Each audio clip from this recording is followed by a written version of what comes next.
दादागिरी नहीं है। और एक सेकंड मैंने अभी एक सेकंड रियलाइज किया है कि ये चिट्ठियां ये आपके दर्शक सुन पाएंगे। हाँ, ये पहले मुझे लग रहा था कि ये नवंबर की चिट्ठी है, ये तो अक्टूबर की चिट्ठी है। यानी कि इस चिट्ठी को बाहर आए हुए 1 महीना हो गया और 1 महीने से आपके अध्यक्ष के नाम पर कोई चिट्ठी सर्कुलेट कर रही है। 1 महीने से ना कोई स्टेटमेंट, ना कोई एफआईआर, ऐसा कैसे महेश जी? ये तो मतलब माहौल बिगाड़ने की कोशिश की जा रही है महाराष्ट्र में, अगर आपकी बात माने तो।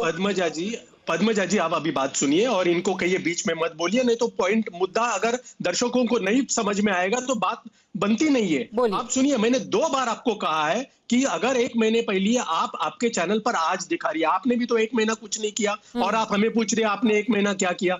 सुनिए, पहली बात मैंने यह कहा है कि तीसरी बार बोल रहा हूं मैं यहाँ पर कि जो भी एक्शन रिक्वायर्ड है वो इस पर ली जाएगी। दूसरी बात मैं यहाँ पर यह कहना चाहता हूं, मैं अपने दर्शकों को एक बड़ी खबर दे दूं। इस वक्त बड़ी खबर आई है क्योंकि एक ट्वीट आया है एनसीपी शरद पवार की तरफ से और आपके लिए काफी मदद हो जाएगी इससे महेश जी, क्योंकि आप अभी टीवी पे आपको पता नहीं होगा।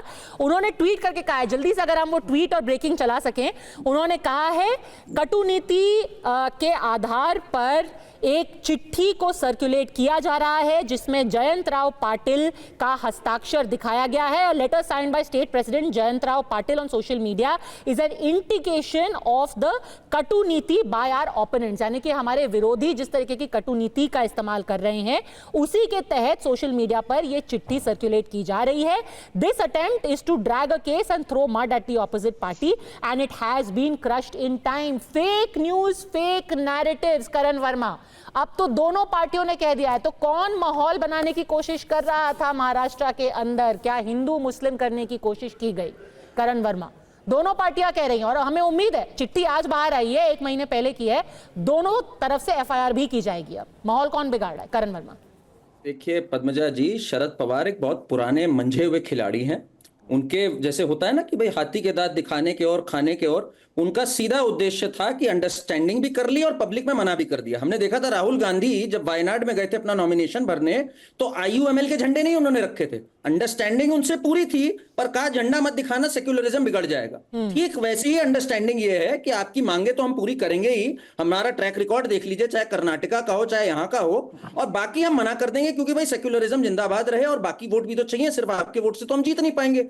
अभी हिंदुओं के वोट में भी सेंध लगानी, हमें उन्हें जाति पे बांटना है। तो ये एक सोची समझी चाल है। मैं एक छोटा सा और पॉइंट बोलूंगा पद्मजा जी, ये मांगे क्या हैं जरा आप सोचिए। इन मांगों में वरुण पुरोहित बार बार कह रहे थे हर जगह से मांग आती है, हैंडपंप लगा दो, सड़क बना दो। इसमें कोई ऐसी मांग नहीं है कि हैंडपंप बनवा दो, सड़क बनवा दो, इंफ्रास्ट्रक्चर। इसमें है कि हमारे जो एक बदमाश है उसको छोड़ दो, आरएसएस को बैन कर दो, हमारी जो हड़पी हुई प्रॉपर्टी है वक्फ में उसकी देखभाल कर लो, हमें 10% रिजर्वेशन दे दो। ये तो मांगे हैं। तो ये जनता के लिए भी एक वेकअप कॉल है किस तरह की मांगे हो रही हैं उलेमा काउंसिल से। हाँ ठीक है, सही जवाब बताइए। देखिए मैं और मैं अपने दर्शकों को दिखा दूं, ये है वो ट्वीट जो एनसीपी शरद पवार की तरफ से आई है। ये ट्वीट उन्होंने अभी बस कुछ ही मिनटों पहले किया है, 5:33 पर ये ट्वीट आई हुई है। उन्होंने पूरा डिनाई किया। मैं तो लगातार ही बोल रहा हूं कि भारतीय जनता पार्टी झूठ और भ्रम की स्थिति नहीं, पर करण वर्मा कह रहे हैं कि ये भी स्ट्रैटेजी है कि पीछे से गठबंधन कर लो उलेमाओं के साथ और सामने उनको मना कर दो। सुनिए, हमारा गठबंधन करण वर्मा है कौन? क्या सीबीआई में, सीआईडी में, उनको किस आधार पर बात करते हैं? अरे आप करण वर्मा को क्यों अटैक कर रहे हैं? आप काउंटर कीजिए ना। महाराष्ट्र की बौखला गए और जो भारतीय जनता पार्टी का ठगबंधन महाराष्ट्र के अंदर चल रहा है, उस ठगबंधन को जवाब देने जा रहा है महाविकास अघाड़ी का गठबंधन, और महाविकास जो है वो होने जा रहा है महाराष्ट्र का। लेकिन जब मैं टीडीपी पर इनसे सवाल कर रहा हूं तो अभी तक इनकी जबान से 2 अल्फाज नहीं निकले हैं। मैं लगातार पूछ रहा हूं और मैनिफेस्टो मेरे पास है, एक प्रतिष्ठित जो है न्यूज चैनल ने छापा, मैं उसका नाम नहीं लेऊंगा, टीडीपी का मैनिफेस्टो, मैं उसकी बातें कर दे रहा हूं। उसके अंदर क्लियर लिखी है, 4% आरक्षण की तो बात कर रखी है, और यह भी लिखा हुआ है कि फाइनेंशियल सपोर्ट भी दी जाएगी।